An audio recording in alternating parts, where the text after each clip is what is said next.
بسم اللہ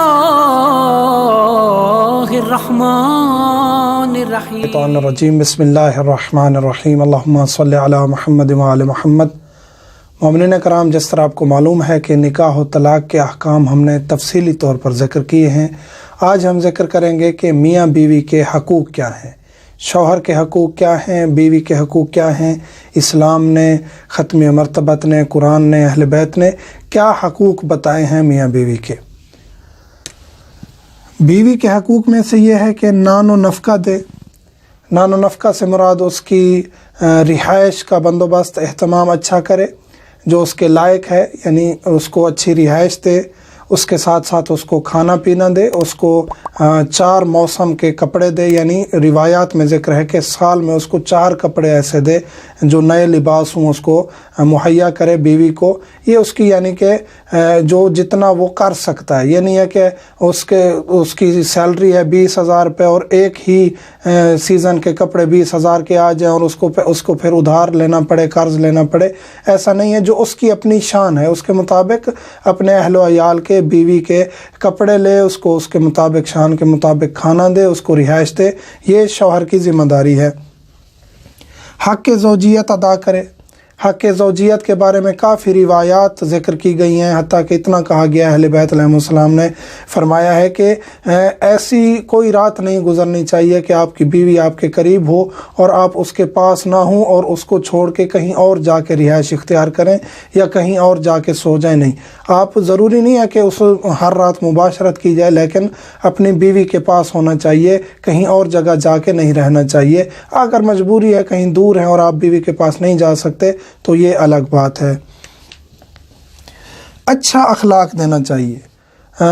روایت کا الفاظ ہیں، حدیث میں ہے کہ عورت جو ہے وہ پھول کی مانند ہے، اسے پھول کی طرح پیش آنا چاہیے، اس کے ساتھ سختی نہیں کرنی چاہیے، مارنا نہیں چاہیے، گالیاں نہیں دینی چاہیے، اخلاق اچھا دینا چاہیے۔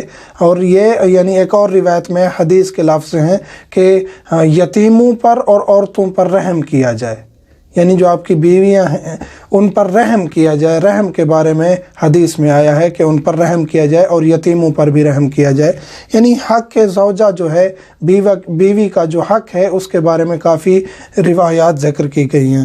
چینل کو لائک کریں، سبسکرائب کریں، چینل کو رنگ نوٹیفیکیشن کا ضرور بٹن دبائیں تاکہ ہم جو ہیلپ فل کانٹینٹ بناتے ہیں وہ آپ تک پہنچتا رہے، اور اگر کوئی بات سمجھ نہیں آتی ویڈیو میں کامنٹس کریں، شیئر کریں ویڈیو کو۔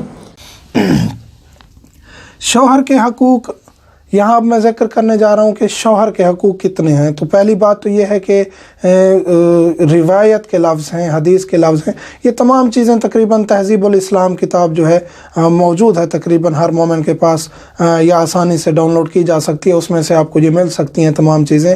باقی جو معتبر ترین کتاب ہیں اس میں بھی یہ چیزیں موجود ہیں۔ حوالہ اس لیے دے رہا ہوں کہ مومنین کہتے ہیں کہ ساتھ کتاب کا ذکر بھی کر دیا کریں۔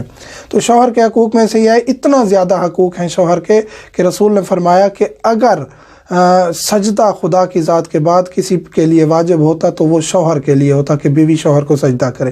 یعنی اتنی اہمیت یہاں یہ نہیں ہے کہ اس کی عبادت کرنی تھی یا مقصود یہ تھا، یعنی اہمیت اتنی ہے شوہر کی کہ اس کے لیے عورت کو سب اہتمام کرنے چاہیے۔ شوہر کے حقوق میں سے رسول کریم نے فرمایا کہ شوہر کی سختی اور سوکنے لانے پر بھی صبر کرنا چاہیے۔ اگر شوہر سخت ہے تو یہ رسول نے فرمایا کہ گھر چھوڑ کے چلے نہیں جانا چاہیے، صبر کرنا چاہیے، اس کی سختی برداشت کرنی چاہیے، اس کا اجر ہے۔ اور اگر وہ آپ کے اوپر ایک اور عورت لے کے آ گیا ہے، سوکن لے کے آ گیا، شریعت میں اجازت ہے شادیاں کرنے کی، متع کرنے کی، یہ ایک اختیار ہے مرد کو۔ اگر آپ کا اخلاق اور رویہ بہت اچھا تھا، کسی چیز کی کمی نہیں تھی، پھر بھی وہ آپ کے اوپر سوکن لا آیا ہے اور عورت لے کے آیا ہے، تو پھر بھی آپ کو صبر کرنا چاہیے، یعنی وہاں فساد برپا نہیں کر دینا چاہیے اور اس کے اوپر یعنی کہ طلاق کا مطالبہ نہیں کر دینا چاہیے، صبر کرنا چاہیے۔ اور مردوں کو بھی چاہیے کہ اگر آپ عدالت قائم کر سکتے ہیں تو ایسا قدم اٹھائیے۔ عدالت قائم کرنا بہت مشکل ہے آج کے معاشرے کے مطابق، خواتین کے حقوق ادا کرنا، عدالت قائم رکھنا، اولادوں کو دیکھنا، یہ بہت مشکل ہے۔ اگر آپ عدالت قائم کر سکتے ہیں تو ایسا سٹیپ اٹھائیے، نہیں تو آپ کی پچھلی زندگی بھی اور آگے والی زندگی بھی خراب ہو سکتی ہے۔ عورت کا حق مرد کے حق سے 100واں